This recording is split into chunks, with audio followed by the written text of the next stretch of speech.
Jadi sebelum kita main cacing, kita harus tentukan dulu, ini kita mau skala usaha atau skala rumahan saja. Kalau rumahan, kita harus serius.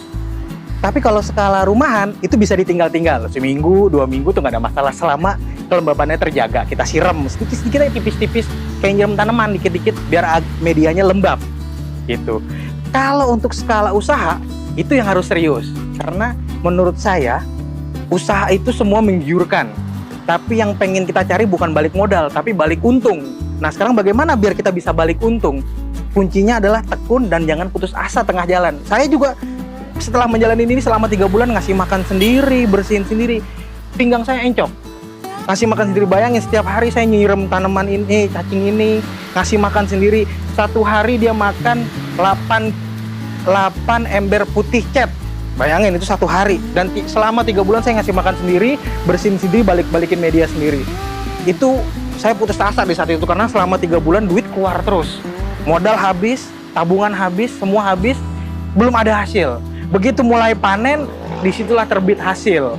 Begitu banyak pembeli, disitulah terbit hasil. Jadi menurut saya usaha itu tidak bisa kalau kita nggak punya mental. Jadi harus punya mental gagal dulu. Kalau berhasil pasti, karena prinsip saya enak itu pasti.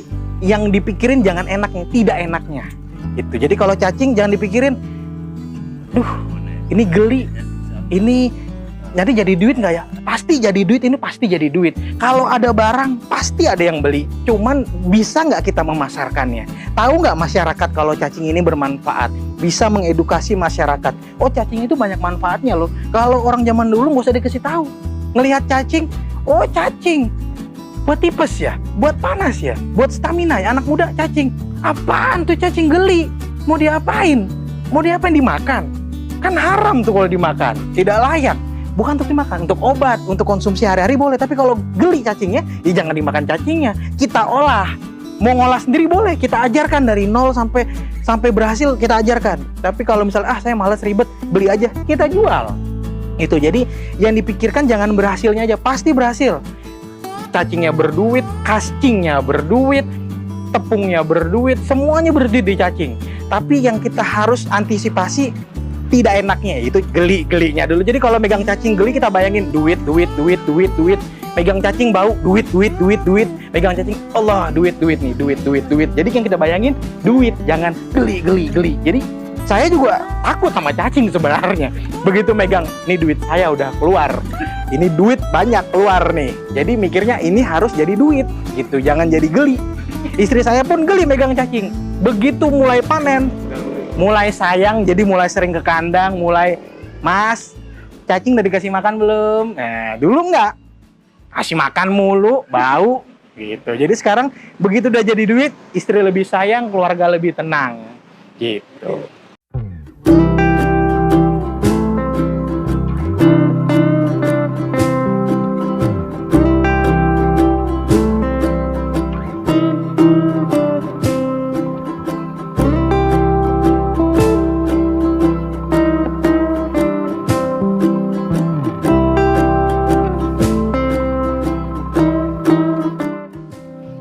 Jadi omset saya per bulan yang udah saya terima ini sekitar ada 10 juta dalam sebulan. Itu saya dapatkan dari penjualan tepung cacing saja. Tidak dari cacing, hanya tepung cacing saja. Itu baru tepungnya, belum kalau orang beli paketannya. Itu kan, itu hanya rutinitas saya. Per bulan omset saya sebesar 10 juta karena dari 1 kilo tepung cacing ini bisa saya jual ke PT di harga dari 250 sampai 900 ribu begitu per kilo. Itu rata-rata saya jual begitu dalam bentuk tepung. Atau juga banyak juga yang beli kesini beli casing, saya jual karungan. Jadi kalau misalnya kita budidaya dengan beli 2 paket lalu kita bisa jual paket itu 1 paket 7,5, kita bisa balik modal bahkan lebih dari balik modal. Kalau mau cari cepat balik modal, kita jual paket atau jual bibit. Itu paling cepat balik modal. Tapi kalau kita mau untuk kehidupan hari-hari, itu cukup jual tepungnya saja. Bisa dibentuk kapsul atau langsung kita jual dalam bentuk plastik clip.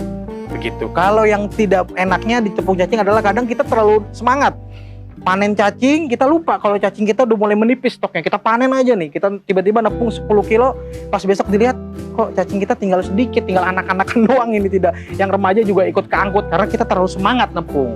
Itu yang pertama. Yang kedua, kendala juga kadang kalau hujan, kita udah jemur enak-enak sudah mulai agak kering gitu, tiba-tiba hujan, kita lupa ngangkatinnya. Basah lagi, yang begitu nggak bisa dijual. Itu udah tidak standar untuk layak dijual. Bisa dikonsumsi, tapi kalau menurut saya tidak layak untuk dijual. Karena menurut saya kalau tidak layak kita konsumsi sendiri, jangan dijual ke orang lain. Cintai apa yang kita kerjakan, tidak selalu memandang apa yang menurut orang itu enak. Yang kita tekuni harus benar-benar diseriusi supaya berhasil. Karena orang bisa meniru usaha kita, tapi tidak bisa meniru rezeki kita. Dan pesan saya adalah di masa pandemi ini yang kita pikirkan bukan bagaimana pandemi ini berakhir, tapi kita harus berinovasi, beradaptasi dengan pandemi ini dan selalu mencari peluang-peluang usaha yang cocok buat kita dan menghidupi keluarga kita. Jadi saya bergelut di cacing ini karena efek pandemi, di mana demand orang itu tinggi akan kesehatan, akan obat, jadi saya terjun di cacing ini.